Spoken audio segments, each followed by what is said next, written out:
Hey, happy campers, Todd here at Great American RV, and today we're going over our inverter system. I've already got a video on what it does, kind of how it works. This one will be more involved in how to troubleshoot one and change it out. Let's check it out.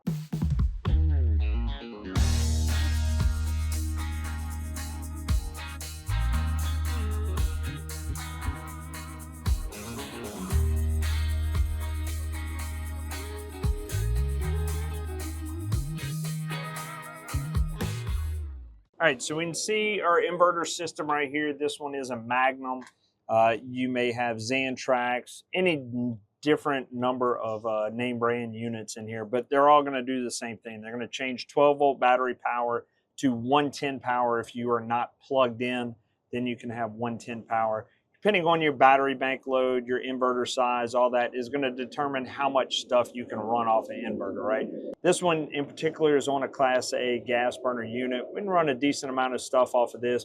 But again, we're going back to our battery bank load. We have 4 house batteries on this unit. Think of it as your fresh fill tank, right? Your freshwater tank.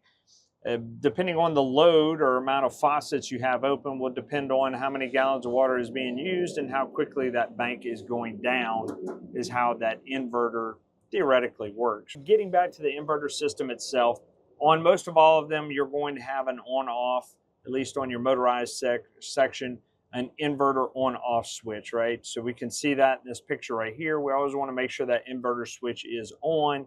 And then what that is going to do is supply 12 volts to our inverter itself. So as we can see, let's detach.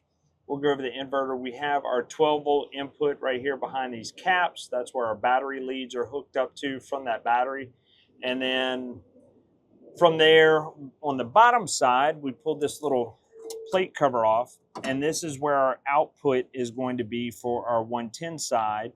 And then we're also going to have an input 110 side, which is our pass-through when we are plugged in. We'll get into that here in a second. Another thing you want to be aware of is our reset button right here. We have a little breaker on our inverters that can be tripped. And then another thing is a main protection fuse. In this case, it is located on the back of the battery disconnect. We can see here a 400 amp fuse on here. It could be anywhere on your system, depending on the layout of your unit, the manufacturer, the brands, all that can differ as far as the size of the fuse, where it's located, so on and so forth. Most common thing to do is question, where is that, right? I'll tell you right now, best thing you can do, get the last 8 of your bin, call your manufacturer and ask them where it is, because every floor plan, every placement, everything's going to be different, okay? So let's get back to the ins and outs of an inverter itself. Let's get you hooked up here. See, we have our multimeter right here. We have it set to DC volts, which is going to be our DC voltage, our battery voltage. I have my leads hooked up to where that positive and negative battery leads come in right there. And we have a good charge system, if my lead will stay on here. We have a good battery bank and a good battery charging system. 13.6 is our voltage right now. So if we turn this inverter on, now we can test our inverter output. So I'm going to turn it on right here. Now, again, every inverter is going to be a little bit different as far as access to these or how the manufacturer wires it up, right? So this may not always be easily accessible, we'll say. And here we see we have those 2 Romexes coming in. See up here, we have 1 Romex here. We have another Romex here. So one is going to be our output power from our inverter out to all of our outlets, okay? So again, these 2 Romexes, one is going to be our output. We're going to change our meter to AC voltage, which is alternating current, or 110 voltage. So we're gonna probe our neutral and our hot, which is our white and our black. And we're gonna see we have nothing right there, okay? So let me probe my other hot lead right here. And we have 114 volts AC voltage. So that means our inverter is putting out. If we were to probe both of our hot leads and we had 0 volts coming out of both of them, then more than likely we have an issue with our inverter. We want to go back, check our AC voltage, make sure we have good voltage going into our system, and check for any errors on that inverter. We might have too low of a 12-volt voltage for it to output anything, or we just don't have any voltage at all, which means we need to go back and check that main max fuse, in this case, which was on that switch, that 400 amp fuse, maybe a 250 amp, whatever protection fuse for our inverter. Check that. If it's good, then we should have battery voltage to here. If we're confident that our 12 volt side is good and we're still not getting any 110 output on either one of these leads, we want to check that reset switch that we talked about right back here. Check and make sure that's not tripped. If it's tripped, reset it, and then check our voltage at our outputs again.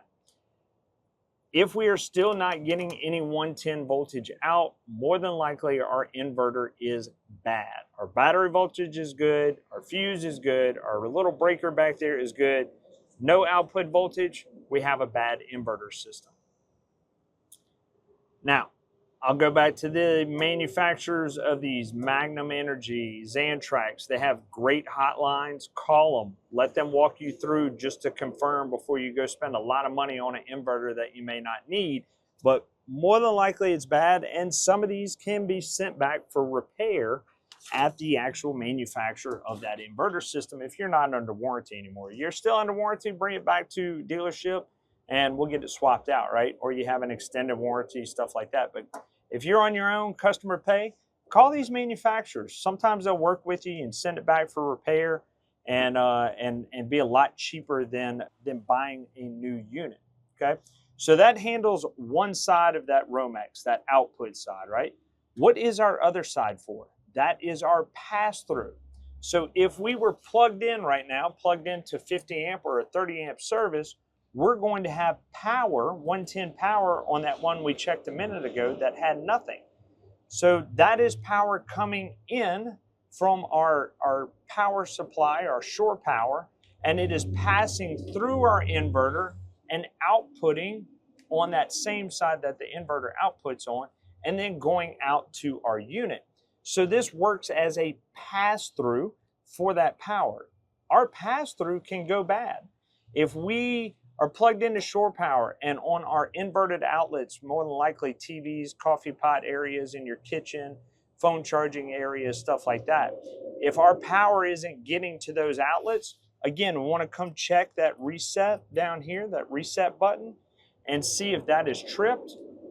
And if so, then check it. We should have 110 power on this side and 110 power on this side on both of those Romex loads, those two black wires right there. If we don't, then the pass-through could be bad on our inverter as well. So those are the things to check for our inverter as far as power. Hey, before we go to the next part, do me a favor, click like and follow us. All right, we put these videos out for you guys, help support the channel. Do me a favor, click those buttons so we know you like it, you love it, you want to see more of it. Now, some of you have these big inverters. They are going to be your charger and your inverter, which means it's your converter and your inverter.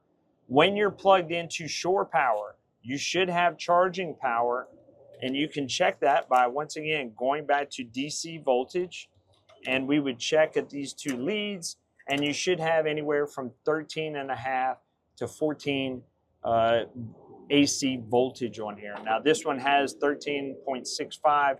It has solar on it, it's charging. So we're seeing that charging voltage off of the solar. But if you're purely just plugged into shore power, you should see charging voltage at these leads right here. If you're not seeing the same voltage at your battery power as you do right here, again, check that protection fuse going back to the batteries. As far as changing out our inverter, you're gonna have these two Romex leads right here. You have to check and see which ones, and they're generally labeled on the inside of that cover.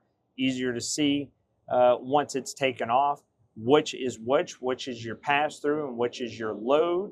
So that'll be your two Romex wires right here and your two battery cables coming in. This one in particular has a remote for the inside, as we can see right here. So every inverter is going to be a little bit different, but they're always going to have two Romexes and your positive and your negative battery leads going in. That's it for your inverter. Really easy to swap out. Smaller ones are even easier. Like you'll see in travel trailers and stuff, a lot of them will be prepped for that, and they're going to have a Romex coiled up in there with your battery leads. Really easy to install a new one. A little quick insert about our inverter disconnect switch and our battery disconnect, right? When we are storing our unit, if we are unplugged, we're not using it, we want to make sure we turn both of these off. If we just turn off our battery disconnect, that inverter can still run and it'll drain our batteries. So make sure we're turning off both of them. Anytime we are using our unit, plugged in, not plugged in, whatever, if we want power to our unit, we want that battery disconnect on, right?